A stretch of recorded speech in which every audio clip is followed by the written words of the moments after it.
Paradas grandiosas. Precisão militar. Coreografias treinadas por meses e meses, dia e noite, que podiam ser vistas até do espaço. A capital moderna, o interior atrasado. E, acima de tudo, uma devoção completa pelo regime. Assim é a Coreia do Norte, o país mais fechado do mundo, que voltou ao noticiário esta semana. O líder Kim Jong-un e o presidente da Coreia do Sul, Moon Jae-in, se reuniram mais uma vez em busca de paz na região. No começo do mês, uma equipe do Fantástico passou 11 dias na Coreia do Norte. Uma nação pequena, pobre, mas que tem armas nucleares. É raro que jornalistas passem tanto tempo lá. Para conseguir o visto, as negociações foram longas e complicadas. Como mostram agora os repórteres Álvaro Pereira Júnior, Stephanie Lotufo e Wellington Almeida.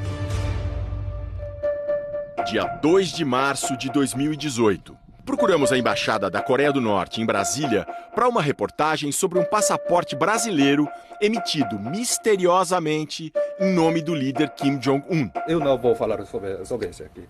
Não vale a pena. Ninguém quis gravar a entrevista, mas um diplomata disse: se um dia você quiser fazer uma reportagem no meu país, fale comigo. Nós falamos. Várias vezes. Foram 6 meses de negociações delicadas, de idas, de vindas, de mudanças de data, de cancelamentos de voos, até que finalmente a gente conseguiu isso aqui. Nosso visto para a Coreia do Norte, o país mais misterioso e fechado do mundo. O que a gente vai fazer lá? A gente não sabe. A Embaixada da Coreia do Norte não nos passou uma agenda, segundo eles, por questões de segurança. Bem típico de um país tão fechado quanto esse. Para saber o que vai acontecer, só mesmo indo para lá. Saímos de São Paulo. Por que dessa viagem? Me explica, por favor. Eu não sou jornalista. Não me reportagem. Voamos para Doha, no Catar. De Doha para Pequim. De Pequim... Agora começa a última etapa da nossa viagem, que é sair daqui de Pequim, na China, para a capital da Coreia do Norte, para Pyongyang, no voo 121. É 1 hora e pouco de voo e a gente está lá. Já na chegada, uma amostra do rigor dos próximos 11 dias. Malas reviradas na alfândega. Eles cismaram com umas revistas minhas sobre música inglesas, mas passou. Vieram 3 pessoas nos recepcionar e agora, de agora em diante, é estrada e trabalho. Nossos guias, vamos chamar assim, falam espanhol. E na van, finalmente, revelam onde vamos ficar. O Hotel Yanggakdo, numa ilhota no rio Taedong, que corta a cidade. No saguão, mais um sinal da vigilância implacável. Uma braçadeira de uso obrigatório. Jornalista, em coreano. É o que eles disseram, o P é de press, imprensa em inglês. E tem que pagar, é 30 euros cada braçadeira.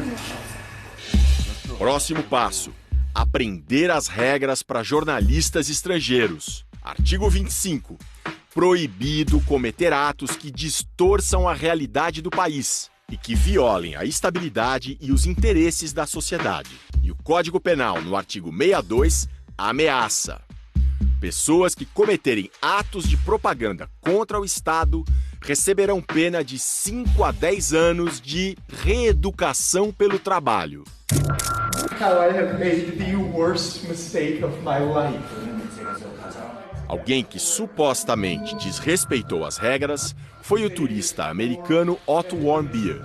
No início de 2016, ele foi condenado a 15 anos de prisão com a tal reeducação pelo trabalho. Otto teria roubado um pôster da parede do mesmo hotel Yanggakdo onde nós estamos. O pôster de propaganda do governo teria sido arrancado do misterioso 5º andar, proibido para os hóspedes. Repare, o elevador nem tem o número 5, pula do 4 para o 6. Em junho do ano passado, Otto foi devolvido aos Estados Unidos, em estado vegetativo, por causas até hoje não esclarecidas. Otto morreu 2 dias depois de voltar para casa. Tinha 22 anos. Para nós, mais orientações. É proibido sair sem os guias. O Yanggakdo não é só um hotel, é uma espécie de prisão. O hotel é uma pequena cidade, tem várias coisas. Entre essas coisas tem livraria. E a livraria está indicando aqui os destaques da semana. Destaque número 1, Kim Jong-un discute o avanço vitorioso que está acelerando do socialismo. O destaque número 2 é Casos da Vida de Kim Jong-un. 2 são obras ou do Kim Jong-un ou sobre Kim Jong-un. O Yanggakdo tem muitas outras atrações, mas a maior parte do tempo a gente passa nos quartos mesmo. Aqui tem um rádio. Chama a atenção que o rádio não tem aquele botão de mudar de estação. É porque só tem uma estação. Mas ligando, não pega. Na televisão tem 2 canais norte-coreanos.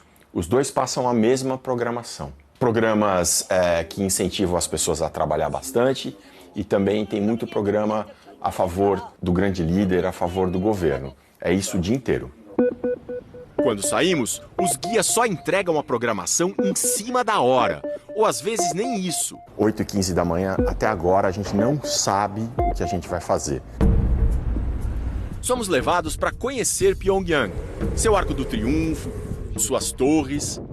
A limpíssima capital, de 2,5 milhões de habitantes, é a vitrine do regime. Por todo lado, imagens gigantescas de Kim Il-sung, fundador do país, que governou de 1948 a 94, e do filho dele, Kim Jong-il, que comandou de 94 a 2011. Kim Jong-il é pai do atual ditador, Kim Jong-un. A Coreia do Norte é a única dinastia comunista da história. Mensagens políticas dominam a cidade. União invencível com pensamento unânime será eterna. Com nossa frente revolucionária, conquistemos novas vitórias por uma potência socialista.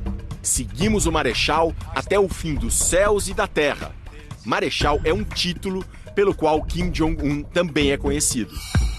Nesse sistema de submissão, esta professora da USP encontra aspectos religiosos e da filosofia do chinês Confúcio, de 500 anos antes de Cristo. O que está abaixo obedece ao que está acima e o que está acima protege o que está abaixo. Os governados têm essa ideologia moral de obedecer completamente ao que está acima, que seria o governante, porque eles acreditam que eles receberam proteção. Para conhecer os governados, vão pegar o metrô. Então aqui os nossos 3 acompanhantes que vão pegar o metrô junto com a gente. É o tempo inteiro sendo vigiado. Entramos. As estações são bem profundas, para serem usadas como abrigos em caso de uma guerra nuclear. No painel, regras curiosas. Proibido transportar animais, exceto pássaros ornamentais ou peixes dourados dentro do plástico. Rapidamente, os guias ordenam: hora de sair. E assim chega ao fim o nosso passeio por uma estação de metrô em Pyongyang. Do lado de fora, entrevistas liberadas, mas os guias vigiam tudo. Pergunto o que esse estudante acha do governo de Kim Jong-un. Nós consideramos o admirado Marechal Kim Jong-un como um nosso pai verdadeiro. E como ele conduz a política nacional nos considerando como filhos e filhas, acho que é um ótimo governo. Com essa moça, o papo é sobre celular. Pergunto para que ela usa. Uso para chamadas de voz, mensagens de texto, jogos. E fotos, manda para os amigos? Para isso, precisa se registrar num serviço, discando 999. Mas eu nunca me registrei, então não mando minhas fotos para ninguém. Você vê notícias no celular? Sim, vejo todos os dias. O site é do principal jornal, o Rodong Sinmun, que, como todas as publicações, reproduz a visão do Partido Único. Thank you very much. Thank you. O que a Dankyong e todos os norte-coreanos acessam é uma intranet, uma rede altamente controlada. Internet, eles nem sabem o que é, só os estrangeiros podem se conectar oficialmente, comprando celulares especiais. Mas... para ter um pacote de 1 giga, são 200 euros. 200 euros dá R$1.000. Vão ficar sem internet mesmo, paciência. Este aluno do ensino médio nem tem celular. E diz que a maioria dos amigos também não tem. E música, qual é o seu tipo favorito? Música revolucionária. E as letras? As que falam do nosso grande líder Kim Jong-un. Chama Justin Bieber. Existe um cantor canadense famoso no Brasil chamado Justin Bieber. Já ouviu falar? O tradutor, que também não sabia quem era Justin Bieber, pergunta. Resposta? Não conheço. Num outro bairro, dos mais modernos da capital, essa estudante de engenharia tem celular. Já ouviu falar em Facebook? Facebook? Não entendo essa palavra. O tradutor também não sabia o que era. Eu explico que é uma coisa da internet. Não conheço. E de filmes ela gosta? Gosto especialmente dos filmes que tratam dos feitos dos nossos grandes líderes. A devoção ao regime é absoluta. E é assim desde a fundação, há 70 anos. Até então a Coreia vivia numa disputa entre dois irmãos imperialistas. Os coreanos diziam que eles eram um camarão entre 3 baleias, o Japão, a China e a Rússia. De 1910 a 1945, a Coreia não existia como nação. Era uma colônia japonesa de relações tensas.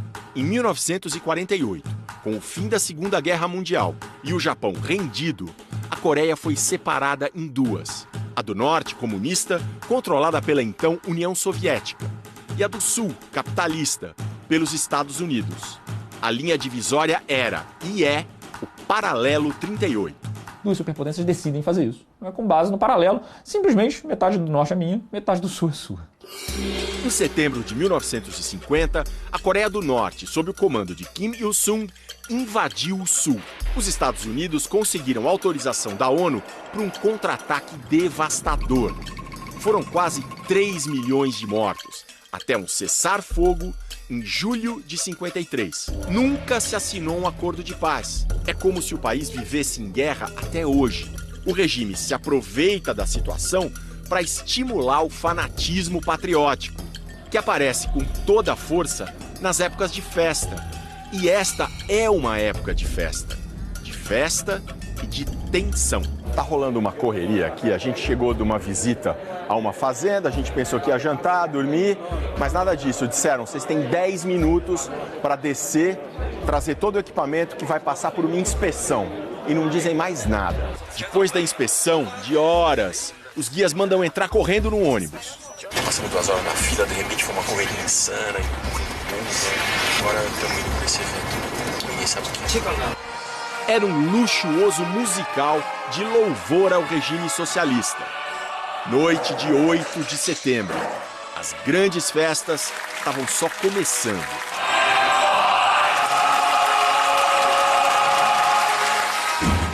Manhã de 9 de setembro, dia dos 70 anos de fundação do país. Somos levados à grande praça Kim Il-sung.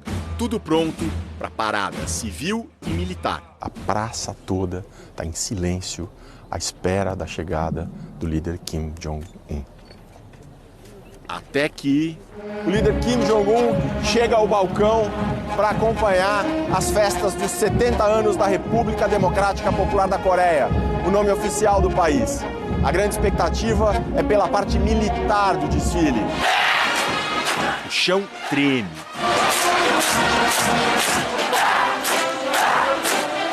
A Coreia do Norte é a sociedade mais militarizada do mundo. Tempo médio de serviço: 6 anos para os homens e 5 para as mulheres. A parada prossegue e uma ausência chama a atenção. Está chegando ao fim a parte militar da parada e não houve a apresentação de nenhum novíssimo armamento, por exemplo, um míssil intercontinental. Isso reforça a atitude menos agressiva que os norte-coreanos vêm tendo nos últimos meses. Ao final de exatas 2 horas, Kim Jong-un celebra ao lado de Lee Jae-shu, o número 3 do governo da China, o principal país aliado da Coreia do Norte. O dia seria longo. À noite, mais uma vez, fomos colocados num ônibus sem saber para onde. Chegamos ao estádio 1º de maio. A entrada foi uma guerra. Lá dentro, os Mass Games, os chamados Jogos do Povo. Uma demonstração gigantesca de precisão e sincronia. Só no painel mutante, 20 mil pessoas, muitas delas crianças pequenas. Um dos principais especialistas do mundo em Coreia do Norte comenta: os treinamentos começaram no final de março. A rotina é tão rigorosa, tão intensa, mas provavelmente não existe nenhuma compensação. Só o prestígio de ser uma entre 150 mil pessoas na apresentação. O espetáculo, tecnicamente, é impecável. Mais uma vez, o líder está lá. Os Jogos do Povo não eram tudo. Na noite seguinte, mais grandiosidade. A mesma praça que um dia antes tinha recebido a parada militar, agora seria palco da Marcha das Tochas.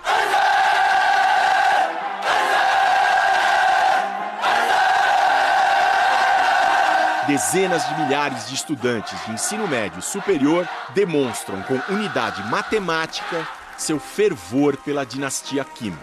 Manzé! Viva! As comemorações finalmente terminam. Mas não a nossa viagem. Na semana que vem, o que se come na Coreia do Norte? Um pouco doce e um pouco apimentado ao mesmo tempo. O zoológico dos tigres tristes. Uma viagem pelo interior, vedado para os estrangeiros. A voz operária. Será que no comunismo dos Kim, os trabalhadores se sentem no poder? E os norte-coreanos que aprendem português. Vocês conhecem alguma coisa da comida brasileira? Acho que o feijão e arroz e batata. Domingo que vem, em mais um episódio de 2018, 11 dias na Coreia do Norte.